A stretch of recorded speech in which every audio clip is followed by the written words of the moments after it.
Tinfoil Tidbits, episode 17. Tinfoil you can taste. Now we have a lot of slides, 28 slides in this one, and I don't want this to last another hour like the previous one, so I'm going to try to speed through this, but we got a lot of tasty tinfoil tidbits. Starting off with Theia. I just heard about this. I always knew the concept, I didn't know what it was called. So Theia is a hypothesized ancient planet in the early solar system that, according to the giant impact hypothesis, collided with Gaia, the early Earth, around 4.5 billion years ago. According to the hypothesis, Theia was an Earth Trojan about the size of Mars with a diameter of about 6,102 kilometers or 3,792 miles. The concept of Theia hit me when I was watching Iron Sky 2, because after I saw it, I looked up, there's an Iron Sky 3. There's two different Iron Sky 3s.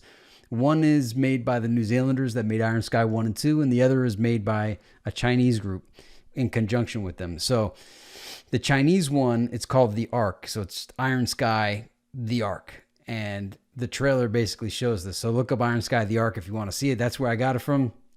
I recently saw Iron Sky 2. It's a well-executed film, but it wasn't what I... Like both Iron Sky films, the premises are awesome. The execution of it, they try to make it too normal, and they should have just gone totally wacky with it. But whatever, I'm glad they exist, and I'm looking forward to Iron Sky 3, which takes place on Mars, the red planet, and it's about the Soviets. The Soviets on the red planet, get it? Ha ha ha. Around the same time, I saw there was like a series of videos. I don't know if it was one of these three, but there was these videos about the moon, and I was like, well, you know what? Let me watch this about the moon. So inside the video, it talked about the time before the moon, that there was people called the Procellini. They also go by a different name, but the Procellini were people that were on Earth the time before the moon. And so the concept occurred to me like, wow. So there was a time before the moon. Obviously, I guess, right? But just the idea, the time before the moon, that there's people that were here before the moon and then they saw the moon come into orbit. Anyway, look that one up. And I don't know if it was that video, but there was some video. No, it wasn't that one. The video I saw was about 20 minutes long, and it was top shelf tinfoil. It was tinfoil you can taste. Quality tinfoil. I really enjoyed it. And as far as the moon goes, we see the moon. We could believe that there is something there we call the moon. So moon theories are acceptable. But also another reason I brought this up was it made me think back to when I was a freshman in college and we had to read Poetics by Aristotle. And I remember when I was reading it, Aristotle, who's from ancient Greece, so he's an ancient to us. In Poetics, he spoke about the ancients. And I remember thinking, hold on a minute. You are the ancient. So how could there be ancients before the ancients? So yeah, Aristotle spoke of the ancients. He may have been talking about these Procellini people. But that was something I'll never forget from that book. A priori assumption. Just going to read this one. An a priori assumption, from Latin, is an assumption that is true without further proof or need to prove it. However, it has a negative side. An a priori assumption made without question on the basis that no analysis or study is necessary can be mental laziness when the reality is not so certain. Question reality. What if every mirror you pass by, including lakes, records for the afterlife dimension? There's got to be some kind of camera system that's recording everything. Maybe it doesn't have to be a physical thing. Maybe everything's being recorded like in 3D, like you play a 3D video game. In theory, they can record everything, just like 3D cameras. You could only see about 180 degrees of the 360, but it's all recorded. Somehow all this must be getting recorded somewhere. The video game, the simulation. So what if everything is recorded at all times? What if the sky is a hologram? What if the moon isn't what they showed you? Go to the moon? Why was it all deliberately destroyed? We could go to the moon in a nanosecond, but we destroyed the technology and it's painful to reconstruct. I guess what I want to go back to though is the idea. I don't know if you saw the video. It's on my Flat Earth channel. It's where I propose that maybe to explain gravity and other, not just gravity, but weather and every atmospheric phenomenon, everything. Maybe the dome works in conjunction with the Earth, and that they work to, like, we have gravity and everything falls to the Earth, but maybe there's a dome that has like magnetic properties or something. Maybe there's something in the sky that works below. Who knows? It's a video. It was like, what are the properties of the dome? Look it up. It's on my Flat Earth Roundup channel if you're interested in that. So yeah, so the mirrors, what everything's always recorded. What if the sky's a hologram? What if the moon isn't what they showed you? Go to the moon. Why was it all deliberately destroyed? Why haven't we been back to the moon since 1972? That quote is repeated a couple times in Transformers 3: Dark of the Moon, but it's a legit question. Did you guys see that Trump offered like unlimited budget to NASA to get us to Mars during his administration, and they turned it down? Amazing. Who would turn that down? I mean, why wouldn't they just take it and not deliver? What if the dome is like a big time axis point, and that's really what the ionosphere is? Altered carbon. Now you could get an idea on how far behind I am on stuff. Altered carbon. I saw this like a year ago. This is the Netflix show. Altered Carbon. So these were notes I wrote. I don't even remember what I meant by this. It says construct, dead people testifying, stacking the deck, laws to protect them. Okay, I remember that. So there was the elite, and then there was the people. The elite could buy they called them skins, I think. They could basically buy someone else's body, and like everything was stacked against the people. The laws were to protect them. Everything was designed to confuse you. I mean, does this sound like a fictional film or a documentary? They own the police judges. Does this sound like a fictional film? Simulation episode of Rick and Morty. They were called sleeves, not skins, in Altered Carbon. Sleeves. So when Rick and Morty was going, the first 3 seasons, a lot of people were saying, do you watch Rick and Morty? They talk about the simulation. That simulation episode was really good, though. I enjoy Rick and Morty. I think the guy that makes it's a little cuckoo, but I guess you have to be a little cuckoo to make the show. But yeah, I don't think our politics match. It doesn't matter. He makes a good show. I enjoy it. This is all fake. But anyway, Altered Carbon was a cool show. Netflix. If you haven't seen it, I recommend it. The ending, it was okay. But the journey was the destination. You probably could have made the show in half the amount of episodes, but it was still an enjoyable thing. So I recommend Altered Carbon. Really old slide. I just haven't got to it till now. Just whining, bitching, and complaining. Reality is clearly not real. Life is a mystery. Life is a mystery. If we all took the adventure of life that, because everybody takes it as everything is nice and normal, everybody's behaving. I'm happy they're behaving and not acting violently, but everybody's behaving toward the societal standards where we can't talk about anything of any consequence. Boring. Really, who do you like only being able to talk about topics that you were given permission to talk about? I want to be able to talk about anything. I want to talk about all the things we can't talk about. And think about the YouTube banning. I'm not going to be one of these people that complains about YouTube banning channels and stuff, because I think that's just, if you don't like it, leave. But why? Don't you feel like we're being treated like children? We're all adults. And it feels like we're in high school, or actually like in elementary or middle school, where we're not allowed to watch R-rated films or buy rap or rock albums that have explicit lyrics. Why can't we discuss controversial and conspiracy theory topics? I mean, if the conspiracies weren't real, what's the harm in it? You should be easily able to debunk an obvious conspiracy theory. So yeah, life is a mystery. And when you look at everything, here's some topics just to think about. I'm probably going to make a video on these ones. I wrote these notes down. I just didn't get it in here. So energy, magnets, the ocean. The ocean's a perpetual motion device. Essentially, maybe it works with the moon. Gravity, what we understand, what we call gravity, the force that goes down. Sun and solar energy, wind energy, geothermal energy, photosynthesis, reactions with hydrogen, oxygen, and nitrogen. Those are pretty abundant substances. But all we're allowed to acknowledge as real is gasoline.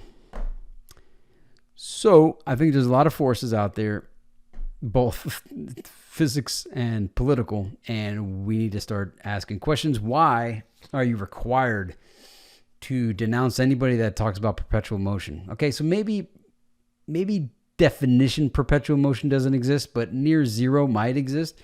I remember when we were kids, they told us anything is possible. How come as you get older, you're conditioned then to not believe in that? Why are we trapping ourselves in repetitive jobs? Let's have robotics and automation do all of the chores and tasks, and then we go on our spiritual journey. How much of our employment is there just to occupy our time? What if all of our needs were taken care of for us, and we could just go about our everyday life like we do our weekends? So imagine what you do on the weekends all the time and not having to worry about going to some job you don't want to go to. Total life adventure, Earth being a theme park, and robots are taking care of everything that we don't want to do. Who is stopping the automated world from happening? What can we do to get it started back up again? Which would you prefer, working your entire life and retire when you're old, or have your own all expenses paid adventure? Some people like working. I like working on the things I like to do. I like making YouTube videos. I wish my YouTube videos made me enough money so I could do this as a full-time job. Unfortunately, doesn't work though, especially when you make tinfoil videos that get you demonetized. But that's what I'd like to do. So until I'm paid off, I'm going to be whining, bitching, and complaining that I don't like what's going on. What is the American experiment? Who is the observer? Who sponsored it? How long is it for? Who is monitoring it now? So you always hear about America is this great experiment, the great experiment known as America. Repeated phrases that I heard throughout my life, I'm starting to question them all now. Now, I'm happy about America, USA, all that stuff. I believe in American pie and all that goodness. But repeated things, I'm like, all right, if we are an American experiment, who's observing this experiment and collecting data and all the parts of the scientific method when you conduct an experiment? And who sponsored the experiment? Who authorized the experiment? How long is the experiment for? And who is currently monitoring it? Because we've been a country for more than 200 years. As far as we know, no one lives 200 years. So yeah, those are some questions just to throw into your mind so you can start asking like, gee, yeah, you know, they do call this the American experiment. But what is the American experiment? In freedom? Oh boy, we're only on slide 9. I'm already 12 minutes in. All right, so who were the pilgrims escaping religious persecution from? Just like the previous slide, this is a repeated theme you hear your whole life. The pilgrims came to America because they were escaping religious persecution. I'm like, cool. I'm glad they came here. Good for them. Who were they? It's always from, they were escaping religious persecution from Europe.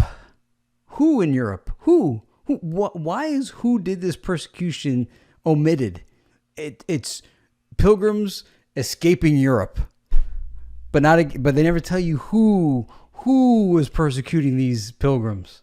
The map should have changed in 1958 when NASA or the Russians went to space.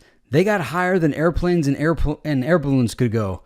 Why did the map not change post 1958? You would think once space travel became real, once we got that high, that the maps should have changed somewhat.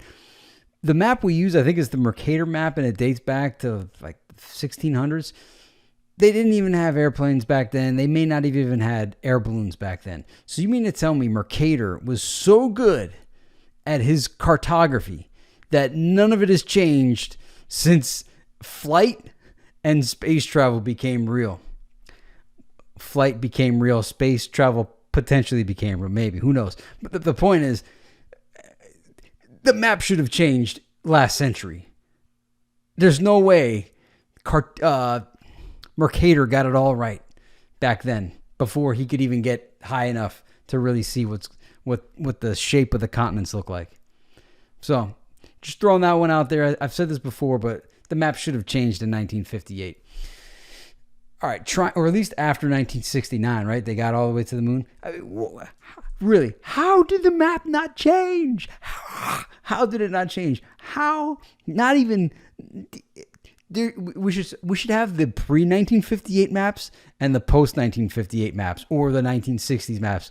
Once they started going to space, it should. I made the point. You get it. All right, trying to find the glitches. The highest comedy for me at this point are people who take as granted that we are in a simulation and point out when glitches occur. Like one that I saw this week was rain happening in one isolated spot and there were no clouds. And it said, yeah, we found a glitch in the matrix.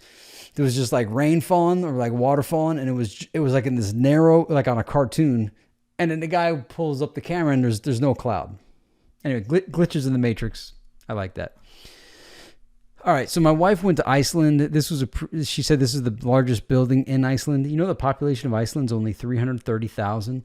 The lowest populated state in the United States is Wyoming, and that has over 500,000 people. So Iceland only has 330,000.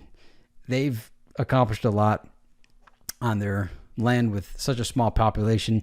And she even mentioned that people only have first names there. Like the whole John's son kind of thing still happens there. So everybody was just known by one name. I guess with a population of 330,000, there's not too many duplicate names yet. All right, discover what lies beyond the wall. This is an actual advertisement. It looks like a flat earth advertisement, but it's actually it's utilizing the Game of Thrones. But cute. I mean, the great advertisement. Whoever made that ad gets an A+ in my class. This was a picture she took near a volcano. I don't know what that is. I'm sure you're like, how do you not know what that is? But that's pretty amazing. Maybe no, that's not the volcano, but it was near the volcano. She went into a volcano, I think. All right, now this picture here looks like a normal picture to you, but this picture she took at midnight. This is what midnight looks like in Iceland in June. It's daytime. It's daytime. This looks like 7 o'clock at night in Florida, Eastern time. But this is midnight in Iceland during this period of time. So to all you flat earthers out there, you might want to take a nice trip to Iceland and do your little sun experiments. Because she really enjoyed the trip, and she said Iceland's a beautiful country and it's a really safe place to go as far as the human population. Now, as far as nature goes, different story. That's up to your physical fitness. Are you just trying to process yourself through life? You're just going to work, getting through the day? All for what? To what end? I know I told you the story that I met this guy when we were 22. Good looking guy, had a beautiful wife, and he was just going through the motions of life. Like he told me he watched like sports every day. And I'm like, dude, I mean, I like sports. I play sports, but I'm not watching it every day. And then he's like, no, I don't, I just do it to pass the time. I go, pass the time, dude. We're 22. We're in our prime right now. There's no time but now. This is the time. And he's like, nah, life is just a series of stages. I'm like, it's stages. What are you talking about? He's like, you go to high school, you graduate, you go to college, graduate, you get married, you have kids, then your kids go through those same processes, then you become a grandparent, and then you die. And I'm like, that's it? So you're just going to copy the state? And at the time, Vanilla Sky had recently came out where they showed the stages of life. And I was like, damn, dude. That's all. You're just going to pass your time. It's like passing your time. I always talk about the theme park, but it's like going on a dark ride. The dark rides where you sit down and you just kind of get passed through the whole exhibit. And he's treating Earth like it's a dark ride. That's his choice, though. It's his life. He could use it how he wants. But I wrote in 2001, the same year, are you simply passing time, awaiting your death, overwhelmed with commitments, no time to reflect? How many years have you spent waiting for things to happen, not thinking of who, what, where, why, how, when? Our reality is an illusion, a charade, a parade. You work an occupation, never seem to get paid enough. What are we working for? Anyway, enough of the rhymes. Clouds. Why do clouds reach a certain altitude and then camp out? Like, why at a certain altitude does it just not rise any higher? So like the cumulus clouds kind of hang out. You got the cirrus clouds and the stratus clouds, maybe the other way around. But they all kind of have their own little altitudes they camp out at. I mean, I guess it's the density and the buoyancy. Did I just make this as a trick question? Outer realm light sources. Stars. So I think somebody said that the stars are the outer realm light sources or other stars. So if you believe in the infinite plane, every star you see is like a sun so the sun just goes our sun goes in a circle, but then there's all different colonies that we think of as the 7 continents all down the the infinite plane, and all the stars are lighting up those areas. So they're all, so it's like everything they told us about the universe is true. It's just not outer space. It's all just the infinite plane. So space is infinite. The Earth is infinite. The Voyager, it's not traveling outside the solar system. It's traveling outside, I don't know, our part of the infinite plane. Who knows, bro? Yeah. 4K pics of the moon. Somebody sent me a 4K pic of the moon, and it looked pretty awesome. Cloudbusting. Somebody wanted me to bring this one up. So Cloudbuster. A cloudbuster is a weather-influencing device designed by Austrian psychoanalyst Wilhelm Reich. Wow. 1897 to 1957. When Reich said, which Reich said could produce rain by manipulating what he called orgone energy present in the atmosphere. The Cloudbuster was intended to be used in a way similar to a lightning rod, focusing it on a location in the sky and grounding it in some material that was presumed to absorb orgone, such as a body of water, which would draw the orgone energy out of the atmosphere, causing the formation of clouds and rain. Reich conducted dozens of experiments with the Cloudbuster, calling the research cosmic orgone engineering. Dang. I didn't read that till just now. Wow, yeah, so that was a good suggestion. Scalar energy, another suggestion. Scalar field theory. In theoretical physics, scalar field theory can refer to a relativistically invariant classical or quantum theory of scalar fields. A scalar field is invariant under any Lorentz transformation. The only fundamental scalar quantum field that has been observed in nature is the Higgs field. However, scalar quantum fields feature in the effective field theory descriptions of many physical phenomena. An example is the pion, which is actually a pseudoscalar. Since they do not involve polarization complications, scalar fields are often the easiest to appreciate second quantization through. For this reason, scalar field theories are often used for purposes of an introduction of novel concepts and techniques. I don't know what the heck I just read, but, there it is.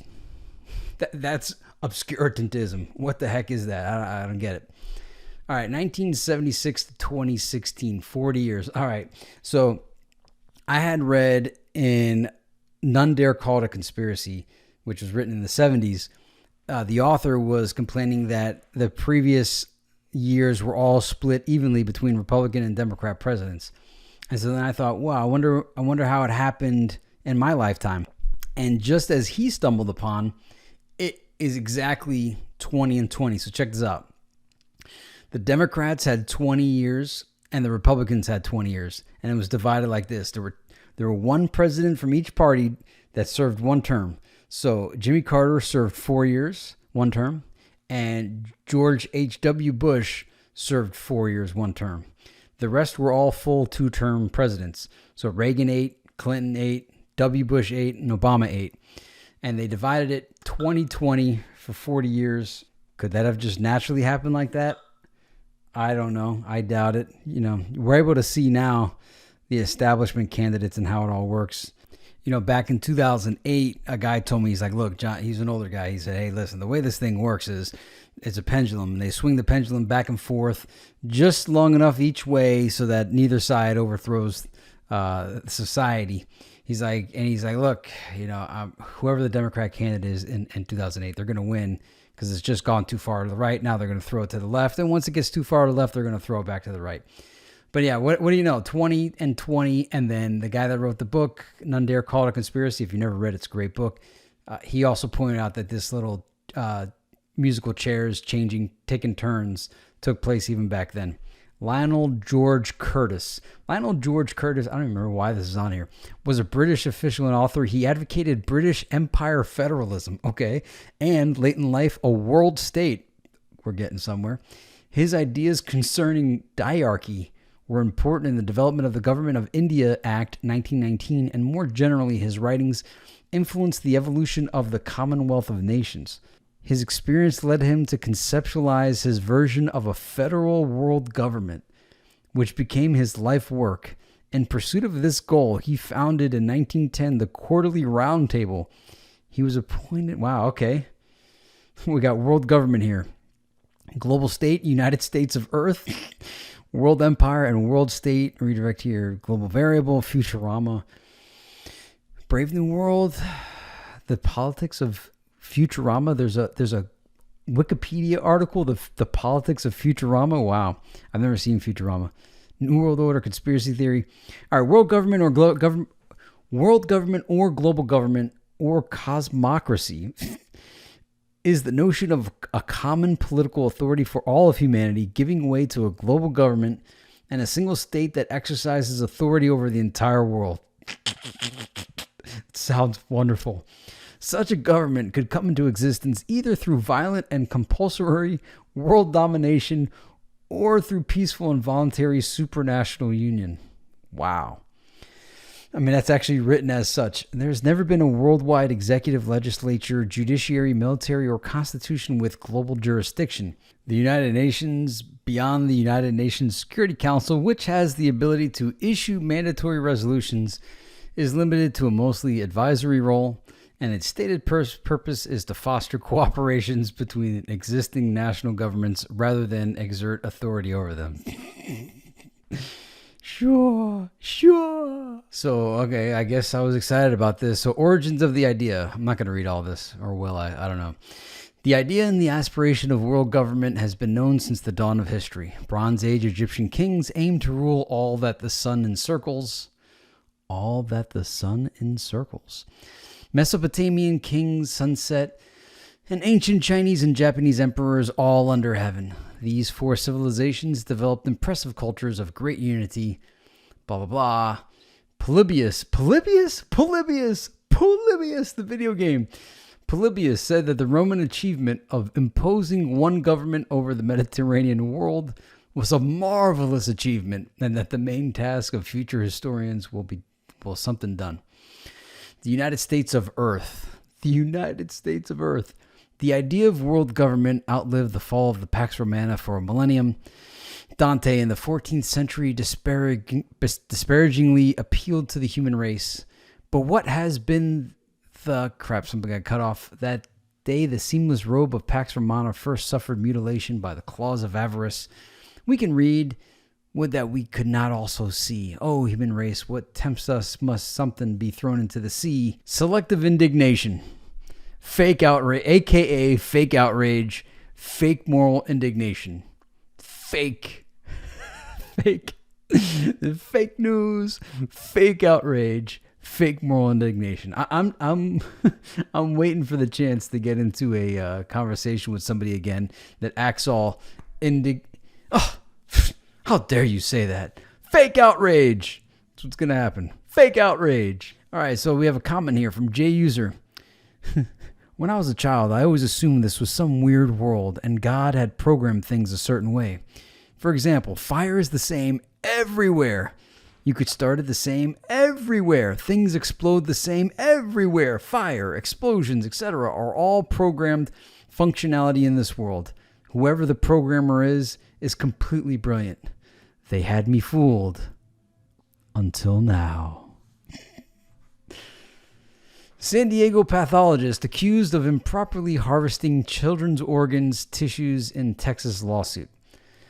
So I'm saying this to point to the Alex Jones, Joe Rogan episode when he talked about abortions. The real purpose of abortions was selling the organs, and everybody denied it. So next time you get into you shouldn't even bother, but next time you feel like getting into a abortion debate, leave out the religious aspect, leave out the woman's bodies aspect. Just say, hey, are you getting a cut of those organs that they're taking?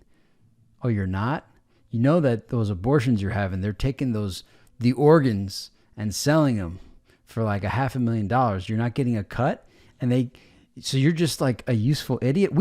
All this time we thought, you fighting for abortions for the right to kill, that really, we saw like, all right, you probably had a financial motivation to get money from the organs of your aborted child, but now you're saying that you're just killing in the name of, and you're not even getting a cut of these organs? Man, you're the useful idiot. You got played. And just don't try to debate morals on this topic. This is it's become an a priori assumption now. Just push the organ harvesting. That's it. Just push organ harvesting. Baggy, are you into organ harvesting? That's what you're into, bro? You're pro-choice because you're into organ harvesting? You into organ harvesting? Are you into organ harvesting? And they're going to say, what do you mean? There's no organ harvesting. You say, bro, San Diego pathologist accused of improperly harvesting children's organs, tissues in Texas lawsuit.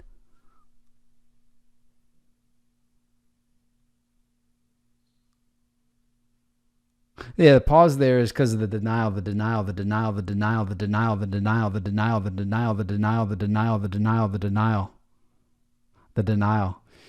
If they're into abortion, they're also into Thanos worship. Yeah. They're the ones that say Thanos did nothing wrong. Yeah. Okay, son, give us your... So this was way back in the day. All right, so this was one from back in the Flat Earth days. This should be on my Flat Earth channel, but it's going to be here. Okay, so Chris B steps to the lippy. Okay, son, give us your best example of a flaw in globe Earth reality. Take one example and stick to the position. For example, you said, why do stars stay in the same position? Who say they do? Come on, some on, son. It says, some on, son. Tell us who says they do. Certainly no astronomer would ever say that. Stars' relative positions have changed position through history. Oops, what's your next try? I don't even know what I wrote, but I trusted myself. So let's see. Flaw number 1. There is no full motion, uncut video of the planet rotating with the full Earth in view. There is the fake Himawari and fake Epic that offer 8 frames to represent a day and show a completely perfect circle Earth. A day with full motion video would consist of 2,592,000 frames. They offer 8. Flaw number 2. There is no full motion time-lapse video of the planet revolving around the sun.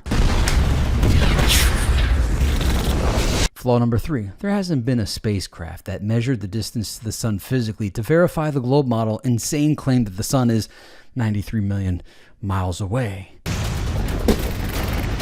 Flaw number 4.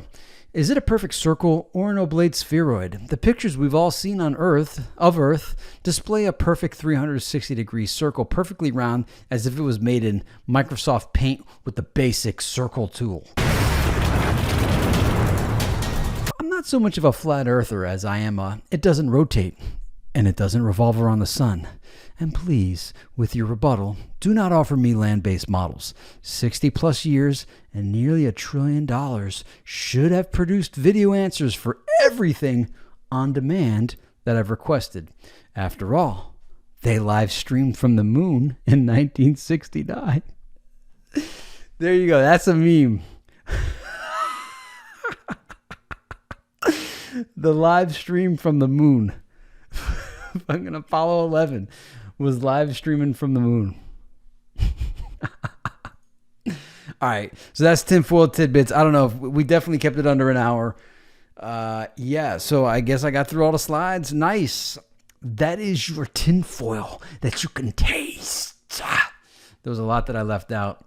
So it looks like someday there's going to be a Tinfoil Tidbits 18 to be on the lookout for. I'm going to do a lot of narrations of a lot of things that are in the public domain in the next coming weeks. So just roll with that as you see it. Thank you for watching this one. I'm a little cabin fevered out right now, as if you haven't noticed. It's been raining in Florida, so I've been stuck inside. See you next time, guys.